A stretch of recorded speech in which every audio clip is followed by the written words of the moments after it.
ассалому алайкум дӯстон, хуш омадем ба шабакаи мо. дар навори имрӯза оиди тозатарин ва беҳтарин хабарҳо аз ҷаҳони ММА гап мезанем. лайкро зер кунед, мо боша наворро оғоз мекунем. чемпиони пешинаи UFC дар вазни ним сабук Макс Холлоуэй зид нест ки дар оянда бо Конор Макгергор реванш гузарона. биёин суханҳои Холлоуэйро гӯш мекунем. ма дар вазни ним сабук камарбанди худро 5 маротиба ҳимоя кардагиам ва мехостам ки 6 маротиба ҳифз кунам. аммо агар оиди мухорибаҳои калон гап занем, пас ҳаст мухорибаҳои калоне ки мо бо UFC оиди онҳо суҳбат кардагием. ма аллакай чемпиони ҳозираи UFC дар вазни сабук Чарлз Оливейраро шикаст дода будам. ма доимо дар рӯйхати Макгрегор қарор дорам. пеш аз якум мухорибаи мо бо ӯ, пеш аз осеб гирифтани ма, ӯ яке аз он ҷангвароне буд ки рақиби маро иваз кард. ма беҳтарин мушзан дар UFC-ам. барои ҳамӣ ин коро шуданаш мумкин аст. мо дар замонаи хеле аҷиб зиндагӣ карда истодаем, гуфтааст Холлоуэй. хотиррасон мекунем ки Макс Холлоуэй ҳам бо Конор Макгрегор, ҳам бо Чарлз Оливейра ва ҳам бо Дастин Порье ҷангидааст.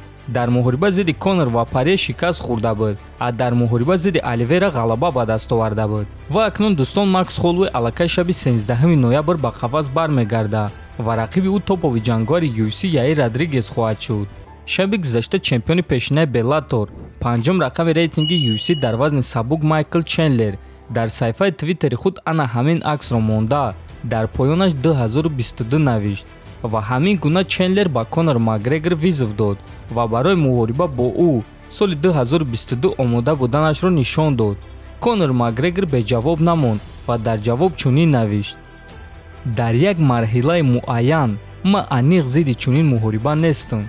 ту баромади беҳтарин нишон додӣ, Майк. табрик, навиштааст Макгрегор ва Чендлер ба Макгрегор ҷавоб дода навишт: ташаккур ҷаноб, барои ман хурсандии калон хоҳад шуд. ба наздикӣ вомехӯрем, навиштааст Чендлер. дӯстон, шумо чунин муҳорибаро дидан мехостен? Чендлер аз якум рӯзи омаданаш ба UFC гуфта буд ки хоҳиши бо Макгрегор ҷангиданро дорад ва чӣ хеле ки мебинем Чендлер баъди охирон муҳорибааш диққати Макгрегорро ҷалб карда тавонист ва шояд ки соли 2022 ин муҳориба баргузор гардад. топови ҷангвари UFC дар вазни миёна Марвин Виттори гуфт ки дар вазни сабук ки барои Ислам Махачев рақиби хатарнок шуда метавонад. ислам ҷавони беҳтарин аст. ман як маротиба бо ӯ якҷоя дар Лас-Вегас тамрин карда будам. албатта ки ӯ ҷангвари хеле сахт аст, аммо ҳаст як ҷангваре ки ба ӯ проблемаҳои калон сохта метавонад. ман намедонам ки ин муҳорибаро ҳозир дидан мехоҳам ё ин ки вақте ки яктае аз онҳо чемпион шавад. ин ҷангвар ҳамдастаи ман Бенил Дариуш аст. ин муҳорибаи беҳтарин хоҳад шуд. ман бесаброна интизор мешам ки кай ин муҳориба баргузор мегардад, гуфтааст Виттори.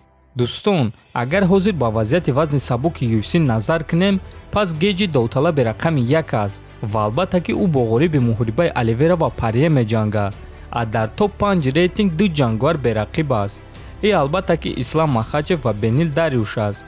фикр мекунам ки агар онҳо муҳориба гузаронанд, ғолиби ин муҳориба метавонад ки баъди геҷи барои камарбанд ҷангад.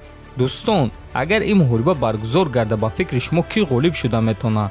ҳатман фикротонро нависен, дар канал обуна шавен то бозид хонаободу сарбаланд бошен.